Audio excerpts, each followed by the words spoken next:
CNN 24 সংবাদে আমি শর্মী আপনাদের স্বাগত জানাচ্ছি। চলুন দেখে নেওয়া যাক আজকের কিছু গুরুত্বপূর্ণ সংবাদ শিরোনাম। বরাক উপত্যকায় মাল্টি মডেল লজিস্টিক পার্কের প্রয়োজনীয়তা নিয়ে সংসদে সরব রাজ্যসভার সাংসদ কনাদ পুরকায়স্থ। সামাজিক অবক্ষয় রোধে কড়া পদক্ষেপের দাবি, স্পা, মাদক ও মদের দোকানে কড়া নজরদারি চাইছেন আমরা সবাই। বন্যার্তদের পাশে কৈবর্ত সমাজ কল্যাণ মঞ্চ, শিলচরে দান সংগ্রহ অভিযান।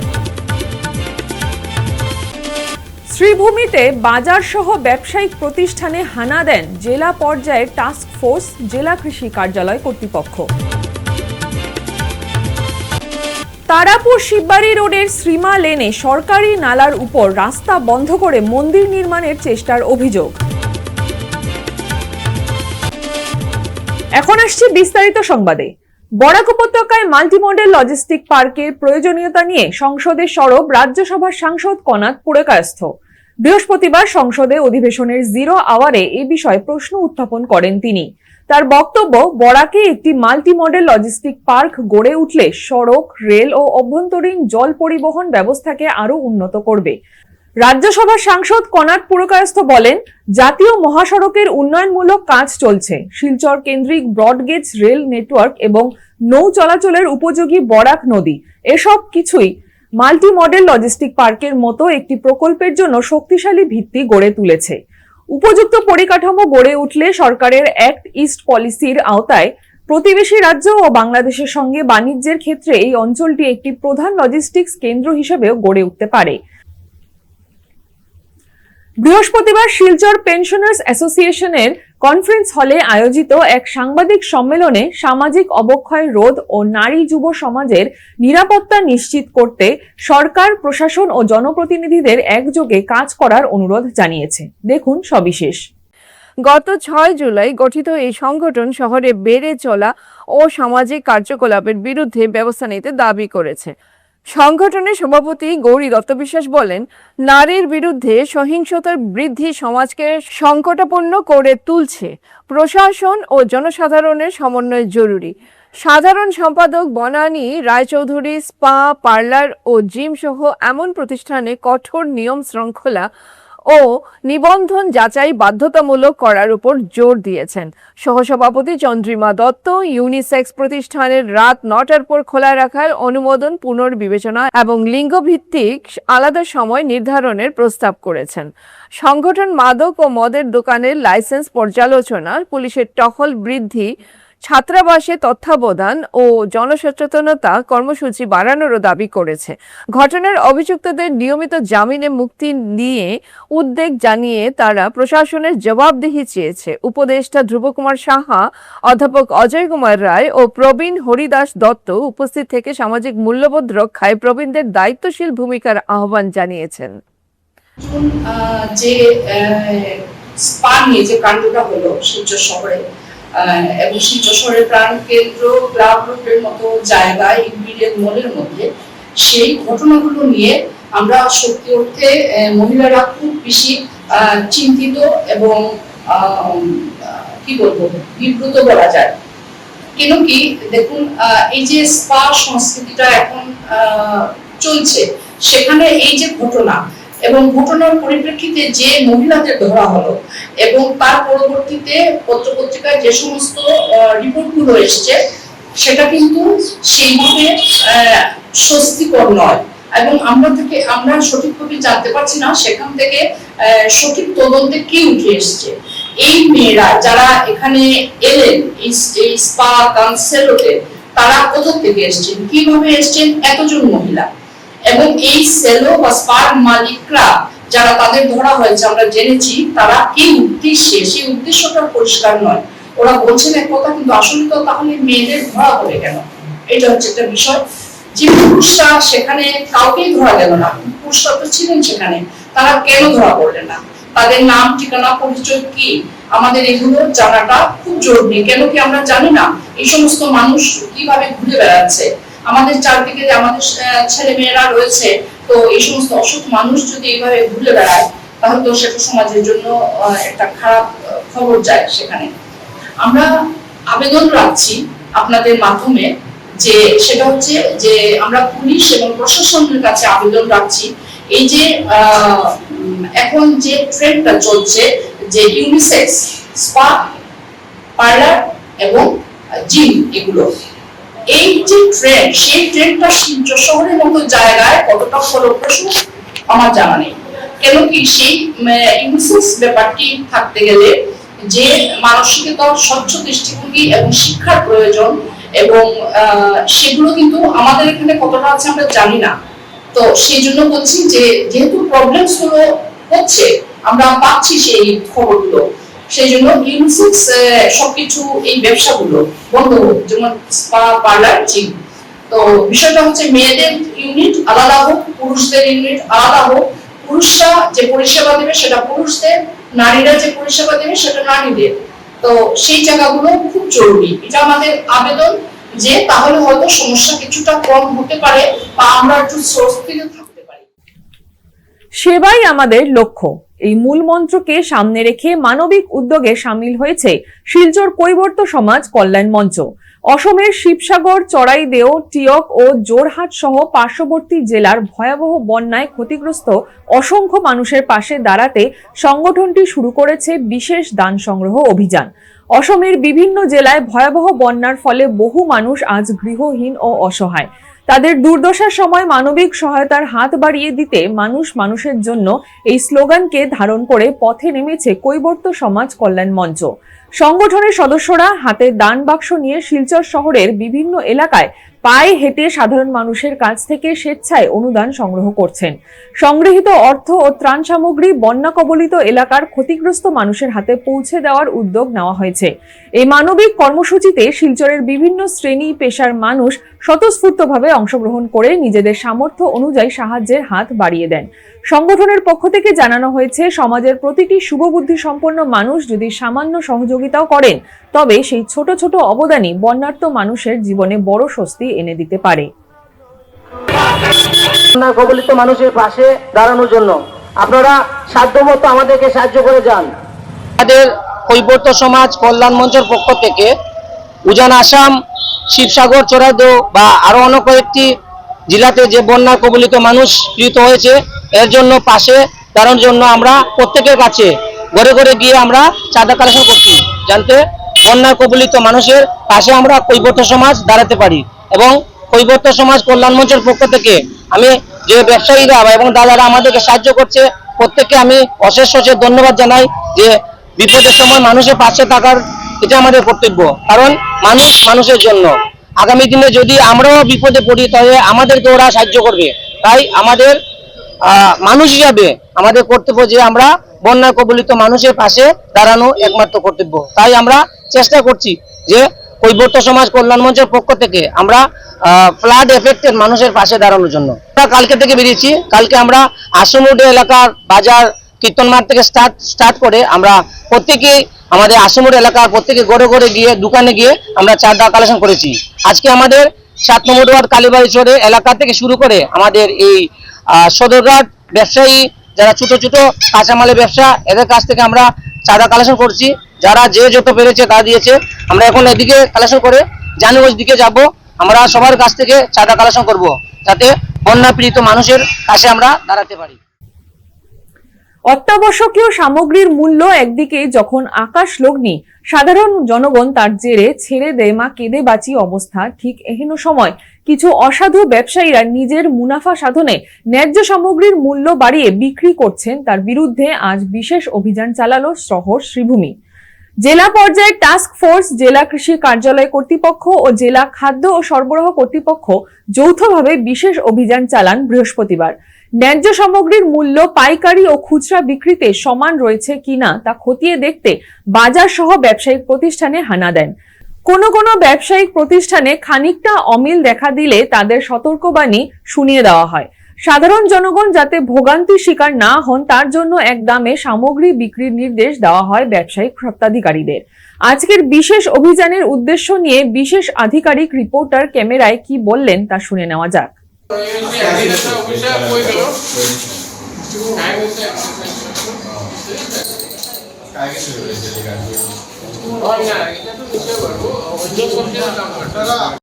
ডিস্ট্ৰিক্ট লেভেল টাস্ক ফ'ৰ্চৰ এগ্ৰিকালচাৰ আৰু ছাপ্লাইৰ লগত জইণ্ট এটা আমি ইনস্পেকশ্যন কৰিলোঁ। ইনস্পেকশ্যনত আমি পাইছোঁ যে কিছু কিছু চব্জিৰ দাম হোলচেল আৰু ৰিটেইলৰ লগত যথেষ্ট ডিফাৰেঞ্চ আছে। এই বস্তুটো আমি তেওঁলোকক ৱাৰ্ণিং দিয়া হৈছে যে দামটো মিনিমাম প্ৰফিট ৰাখি আৰু চবৰে যাতে একে দাম হয়। যিকোনো এটা চব্জি আজি কমন মানুহ এজনে কিনি লৈ গ'লে কোনোবাই ক'ব 50 টকা, কোনোবা 60 টকা, অবৈধভাৱে কিছু কিছু দামৰ ব্যৱস্থা পোৱা গৈছে, তেওঁলোকে চাৰ্জ কৰে।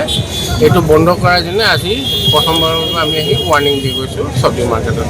আমি হোলচেল ৰেটটো চালোঁ, হোলচেল ৰেটৰ লগত তেওঁলোকৰ ৰিটেইল ৰেটৰ মাজত যথেষ্ট ডিফাৰেঞ্চ দেখা যায়। স্যার হোলসেল রেট হয়, এইটো ৰাইট হেৰি আমি এতিয়া হোলচেলক তেওঁলোকক অলৰেডি আজি কোৱা হৈছে যে তেওঁলোকে প্ৰাইচটো জনসাধাৰণৰ কাৰণে যাতে দেখা কৰি পাব্লিকৰ কাৰণে ভিজিবল কৰি যাতে এইটো তেওঁলোকে লগায়, যাতে কোনো এজন মানুহে অবৈধভাৱে কোনো ধৰণৰ ৰিটেইলে যাতে বেছি দাম ল'ব নোৱাৰে। আৰু আমাৰ এগ্ৰিকালচাৰ মাৰ্কেটিং অফিচাৰো আছে, প্ৰাইচটোৰ কাৰণে আপুনিও দুই এলাইন কৰি দিয়ক। শিলচর শহরের তারাপুর শিববাড়ি রোডের শ্রীমা লেনে সরকারি নালার উপর রাস্তা বন্ধ করে মন্দির নির্মাণের চেষ্টার অভিযোগ তুলে প্রশাসনের দ্বারস্থ হয়েছেন এলাকার একাংশের বাসিন্দারা। এই ঘটনাকে কেন্দ্র করে এলাকায় চাঞ্চল্যের সৃষ্টি হয়েছে। অভিযোগ অনুযায়ী শ্রীমা লেনের নিচের অংশের বাসিন্দারা দীর্ঘদিন ধরে সরকারি নালার উপর নির্মিত একটি বাঁশের সাঁকো ব্যবহার করে চলাচল করতেন। তবে কয়েক বছর ধরে সাঁকোটির সংস্কার না হয় সেটি ব্যবহারের অনুপযোগী হয়ে পড়ে। এরপর থেকে অন্য রাস্তা ব্যবহার করলেও ভবিষ্যতে ওই পথটি পুনরায় চালুর আশা ছিল বাসিন্দাদের দাবি, এই সুযোগে গলির উপরের অংশের কিছু মানুষ নালার সামনে দেওয়াল নির্মাণের চেষ্টা করেন। পরে গত 28শে জুলাই সকালে ওই স্থানে একটি পাকা মন্দির নির্মাণের প্রস্তুতিও কাজ শুরু করা হয়। বিষয়টি জানতে পেরে স্থানীয় বাসিন্দারা প্রতিবাদ করলে কাজ আপাতত বন্ধ হয়ে যায়। এরপরও সংশ্লিষ্টরা ভবিষ্যতে ওই স্থানে মন্দির নির্মাণের হুমকি দিচ্ছেন, যাতে নিচের অংশের বাসিন্দারা স্থায়ীভাবে চলাচলের পথ থেকে বঞ্চিত হন। এই ঘটনার পর এলাকাবাসী প্রশাসনের কাছে লিখিত আবেদন জানিয়ে সরকারি নালার উপর চলাচলের পথ সংরক্ষণ, অবৈধ নির্মাণ রোধ এবং দ্রুত প্রয়োজনীয় ব্যবস্থা গ্রহণের দাবি জানিয়েছেন। তখন মানে ওই এই ভাষা দাদাটায় মানে মাটি কাটিয়ে ওইদিকে রাস্তা যাতায়াতের বানাইছে, যেহেতু তারা এইদিকে বাসের সেতুটা ভাঙি লইছে, এদিকে যাতায়াত করতে পারে না, তারা চলাচলের লেগিয়া ওইদিকে রাস্তা বানাইছে। তারপরে কি তাইছে তারা এদিকে রাস্তা বানানি দেখিয়া তারা লগে লগে এদিকে ওয়াল দিলেইছে। সকালে উঠিয়া দেখি আমরা রাত্রেবেলা মানুষ আনিয়ে ওয়াল দিলেইছে।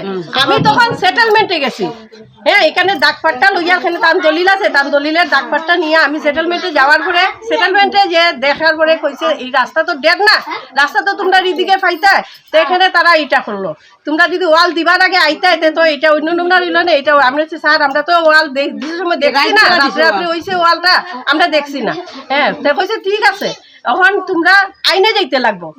আমরা আজ কেস করতাম এখানে, তখন 3-4 পরিবার আছিল, কিতা কেস করতাম, 2 টাকায় তো কেস হয় না, আমার অত সামর্থ্য আসিল না, আমার জামাই পেনশনার আছিল, তখন আমি এদিকে কেসটা লড়তে পারছি না। তখন ওই প্লটের দাদায় মানে তাই জমিটা বেচতা, তখন তাই ওদিকে রাস্তার লেগে কেস করছে, করার পরে তাই ডাইরেক্ট কোর্টে কেস করছে, তাই কোনো থানাত গেছিল না, কোর্টে কেস করিয়া তাই 4-5টা হিয়ারিংও করছে, হিয়ারিংয়ের কাগজ তার কাছ থেকে আনিয়া দিতাম পারবো আমরা লাগে যদি। তাই হিয়ারিং করাকালীন মানে কেস চলাকালীন তাই মারা গেছেন, মারা যাওয়ার পরে কেসটা আমরা রিটার্ন যদি কেউ একটু করতাম কেসটা চললো না, কিন্তু আমরা এদিকে সামর্থ্য নাই, এখানে স্টপ হয়ে গেছে। তো এতদিন পরে আমরা মনে হচ্ছে ইচ্ছা মিউনিসিপ্যালিটি ঢুকবো, রাস্তাটা খুলবো, কিন্তু যেহেতু দেখা যায় মিউনিসিপ্যালিটি যেদিন আইয়া এখানে সার্ভে করিয়া গেছে, আইয়া তোমার গড় কথা এগুলো ফটো উঠে লেগে গেছে, যাওয়ার পরে দেখা যায় পরের দিন থেকে তারা এখানে মন্দির উঠাননি না, কিন্তু রাস্তাটা এখনো আমরা ডেড না, হ্যাঁ, যেহেতু এই কারণে আমি সবার কাছে মানে আমার মাননীয় যে ওই বিধায়ক আর বিধায়ক তার সবার কাছে আমি অনুরোধ করি যে আমার রাস্তাটা যাতে আইনের তরফ থেকে আমার রাস্তাটা যাতে যাতায়াত করতে সুবিধা মতো, আর এটা সরকারি নালা একটা দিলেই আমরা সিধা রাস্তা, এটার ব্যবস্থা আমরা লাগে। ফিরছি একটি বিরতির পর। বেস্ট কেয়ার মেডিকোস আপনাদের দীর্ঘস্থায়ী এবং সুস্থ জীবনের দিকে আরও এক কদম এগিয়ে দিতে আমরা বদ্ধপরিকর। আমরা বেস্ট কেয়ার মেডিকোস। আমাদের ঠিকানা ইটখোলা অপোজিট দুর্গা মন্দির। যোগাযোগ 8472804476 অথবা 9707585025। এখানে যে কোনো ধরনের ওষুধের উপর আপনি পেয়ে যাবেন ফ্ল্যাট 20% ডিসকাউন্ট। এছাড়াও আমাদের সমস্ত ওষুধ একেবারে অরিজিনাল। আপনারা বেস্ট দামে বেস্ট মূল্যের ওষুধ পাবেন বেস্ট কেয়ার মেডিকোসে। ফিরে এলাম বিরতির পর। কাছাড় জেলার ভরাখাই চা বাগানে নাবালিকা আদিবাসী কিশোরী জুনাকি ওয়ারং এর রহস্যজনক মৃত্যুকে ঘিরে চাঞ্চল্য অব্যাহত। এবার ঘটনার নিরপেক্ষ, স্বচ্ছ ও দ্রুত তদন্তের দাবিতে কাছাড় জেলার জ্যেষ্ঠ পুলিশ অধীক্ষকের কাছে স্মারকলিপি জমা দিল। দেখুন সবিশেষ। আশ্বাস এনজিওর অভিযোগ, এই মৃত্যুর ঘটনায় একাধিক অসঙ্গতি রয়েছে, তাই ঘটনার প্রতিটি দিক গুরুত্ব দিয়ে তদন্ত করা জরুরি। সংগঠনের দেওয়া স্মারকলিপিতে বলা হয়েছে, প্রায় 16 বছর বয়সী নাবালিকা আদিবাসী কিশোরী জোনাকি অরাং বড়াখাই চা বাগানের মালিকের বাংলোতে গৃহ পরিচারিকার কাজ করতেন। গত রবিবার এই বাংলো থেকেই তার ঝুলন্ত দেহ উদ্ধার করা হয়। অভিযোগ, তাকে বর্জালিঙ্গা প্রাথমিক স্বাস্থ্যকেন্দ্রে নিয়ে গেলে চিকিৎসকরা মৃত ঘোষণা করেন। তবে ঘটনার পর থেকে একের পর এক প্রশ্ন সামনে আসছে। স্মারকলিপিতে উল্লেখ করা হয়েছে, ঘটনার প্রায় 2 দিন পরে এফআইআর দায়ের করা হয়। কেন এত দেরি হলো তার কোনো স্পষ্ট ব্যাখ্যা নেই। এছাড়া ময়নাতদন্ত ছাড়াই মৃতদেহ দাহ করার চেষ্টা করা হয়েছিল বলেও অভিযোগ করা হয়েছে, যদিও পুলিশের হস্তক্ষেপে সেই চেষ্টা বন্ধ হয় বলে দাবি এনজিওর। বড়াখাই বাগানে গত রোববার একটি নাবালিকা মেয়েকে ঝুলন্ত অবস্থায় পাওয়া যায় এবং সেই ডেড বডিকে নামিয়ে নেওয়া হয় পুলিশকে না ডেকে। ওদের কথা যে প্রাণ ছিল তার জন্য ওরা নামিয়ে নিয়েছে। তো এটা নিয়ে আমরা আশ্বাস এনজিও এসপি স্যারের সাথে দেখা করেছি, ওনাকে মেমোরেন্ডাম দিয়েছি যাতে দোষী যে সে যাতে শাস্তি পায়। কারণ দেখা যায় গরিব অসহায় মানুষেরা অনেক সময় শাস্তি পায় না, তো যাতে গরিব অসহায় হয়েও যাতে সে শাস্তি পায় তার জন্য আমরা মেমোরেন্ডামটা জমা করেছি। আমি কাল ওই জায়গায় গেছিলাম, মেয়ের বোন ভাইয়ের সাথে আমি কথা বলেছি এবং গ্রামের মানুষের সাথেও আমি কথা বলেছি। প্রথমে গ্রামের মানুষকে বা ওর বোন ভাইকে ফোন করে জানানো হয়নি ও যে ফাঁসি লাগিয়েছে, বলা হয়েছে ও মাথা ঘুরে পড়ে গেছে। তো মিথ্যা কথা কেন বলা হলো? প্রথমেই তো বলা উচিত ছিল ওর ফাঁসি লাগিয়েছে, প্রথম বলা হয়েছে যে ও মাথা ঘুরে পড়ে গেছে। তো এটা আমার সন্দেহ লেগেছে। 2 নম্বর সন্দেহের কারণ হলো ওর কাছে কোনো মোবাইল ছিল না, কিন্তু যখন ওকে ওরা মানে ফাঁসি থেকে নামাচ্ছে তখন নাকি ওরা একটা ছোট মোবাইল পেয়েছে ওর কাছে এবং এই মোবাইলে একটা নাম্বারে ফোন হয়েছে, যে ছেলেটার লোকাল নাম হলো পোনা, ওর নাম্বার আছে এবং ওই দিন সকালবেলা ওই পোনার সাথে কথা বলেছিল। তারপরে ও 48টা কল করেছে। বড়াখাই চা বাগানে নেটওয়ার্কের খুব ইস্যু, তার জন্য হয়তো ফোনটা লাগেনি। এবার ওরা বলছে যে নিশ্চয়ই ওই ছেলেটার জন্যই মেয়েটা সুইসাইড করেছে। তো আমার এখানে একটু মনে হয় হয়তো মেয়েটা বাঁচার জন্য তো ছেলেটাকে ফোনে ট্রাই করতে পারে, এটা যে শুধু ওই ছেলেটার জন্যই করেছে। কারণ আমি অনেককে জিজ্ঞাসা করেছি যে মেয়েটা ডিপ্রেশনে ছিল নাকি, কেউ আমাকে এটা বলেনি। ওর বোনের সাথেও আমি কথা বলেছি, ওর বোনও এই কথা বলেনি। তো ওই জায়গা থেকে এবং ওরা যে মিথ্যা কথা বলেছে, এই 2টা জায়গা থেকে আমার সন্দেহ লেগেছে। আমার মনে হয় কারণ গাইনোকোলজিস্টের কাছে একটা বুক ছিল, ডক্টর আপির কাছে সোমবার মঙ্গলবারের বুকিং ছিল, বাগানের মালিকের ওয়াইফ বুকিং করেছিলেন ওই মেয়েটার নামে, জুনাকির নামে। এবং পোস্টমর্টমের রিপোর্ট আসলে আমি কনফার্ম হতে পারবো। শোনা যাচ্ছে যে মেয়েটা বোধহয় অন্তঃসত্ত্বা ছিল। তো যদি মেয়েটা অন্তঃসত্ত্বা থাকে, ওর বাড়ির মানুষের ডাক্তার বুক করার কথা, বাগানের মালিকের বউ বুক করছেন, ও মরে যাচ্ছে, আবার ডেড বডিটা নামাচ্ছেন। তো সন্দেহ তো অনেক কিছুই হচ্ছে, কিন্তু পোস্টমর্টমের রিপোর্ট না আসলে তো কিছুই বলা যাচ্ছে না। কিন্তু যদি এখানে যাতে কোনো গরিব মেয়ে দেখে যাতে ও ন্যায় পেল না, ওর সাথে অন্যায় হলে এটা যাতে না হয়, ওইটাই আমরা আশ্বাস এনজিও থেকে চাইছি। হ্যাঁ, 2 দিন পরে কেস দেওয়া হয়েছে, কিন্তু কেসটা দেওয়া হয়েছে ওই পোনা যে ছেলেটা ওর নামে, যার বাড়িতে ও লটকেছে তার নামে কেস দেওয়া হয়নি। এবং ওরা বলছে ওই ছেলেটার এগেনস্টে কেস দেওয়ার কারণ হলো ও 48টা কলে ট্রাই করেছে ছেলেটাকে। তো এই জিনিসটা আমি ঠিক বুঝতে পারিনি। তো তার জন্যই আমরা এসপি স্যারের সাথে কথা বললাম এবং উনি আমাদেরকে আশ্বস্ত করেছেন যে যে দোষী সে শাস্তি পাবে। অসম সরকারের সাংস্কৃতিক পরিক্রমা বিভাগের উদ্যোগে ও কাছাড় জেলা প্রশাসনের সহযোগিতায় সোনাই বিধানসভা ভিত্তিক গ্রীষ্মকালীন কর্মশালার সমাপ্তি ঘটল বৃহস্পতিবার। সোনাই ক্লাবের ব্যবস্থাপনায় নিত্য গোপাল উচ্চতর মাধ্যমিক বিদ্যালয়ে অনুষ্ঠিত গ্রীষ্মকালীন কর্মশালার বিভিন্ন প্রতিযোগিতায় বিজয়ী পড়ুয়াদের হাতে উপহার ও শংসাপত্র তুলে দেন অতিথিরা। গত 16 জুলাই থেকে প্রতিদিন সকাল 10টা থেকে দুপুর 2টা পর্যন্ত চলে এই অনুষ্ঠান। কর্মশালায় অংশগ্রহণকারী শিক্ষার্থীদের লোক সংস্কৃতি, সঙ্গীত, নৃত্য সহ বিভিন্ন সাংস্কৃতিক বিষয়ে প্রশিক্ষণ প্রদান করা হয়। সমাপনী অনুষ্ঠানে অতিথিরা অসম সরকারের এই উদ্যোগের প্রশংসা করেন। সোনাই ক্লাবকে এই কর্মশালা ব্যবস্থাপনায় নিয়োজিত করার জন্য স্থানীয় বিধায়ক আমিনুল হক লস্করের প্রতি কৃতজ্ঞতা জানান বক্তারা।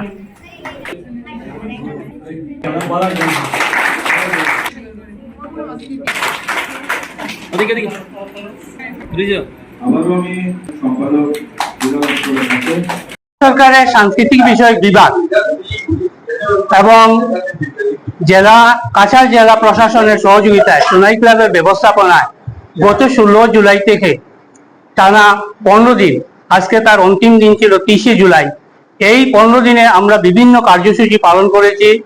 নাচ, গান, ড্রয়িং, মাশরুম কাল্টিভেশনের উপর, ভার্মি কম্পোস্টের উপর, বক্তৃতার উপর বিভিন্ন বিষয় নিয়ে এই 15 দিনের কর্মশালা আমরা আজকে সম্পন্ন করেছি এবং এর জন্য আমরা ধন্যবাদ জ্ঞাপন করছি এই সোনাই কনস্টিটিউয়েন্সির প্রত্যেকটা আসাম সরকারের নির্দেশ ছিল যে প্রত্যেকটি বিধানসভা কেন্দ্রের দুটি কেন্দ্র এনজিও দেওয়ার জন্য।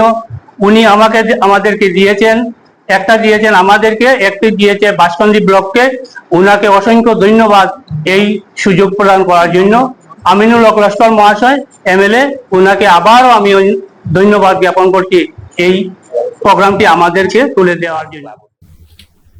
CNN 24 সংবাদ আজকের মতন এই পর্যন্তই।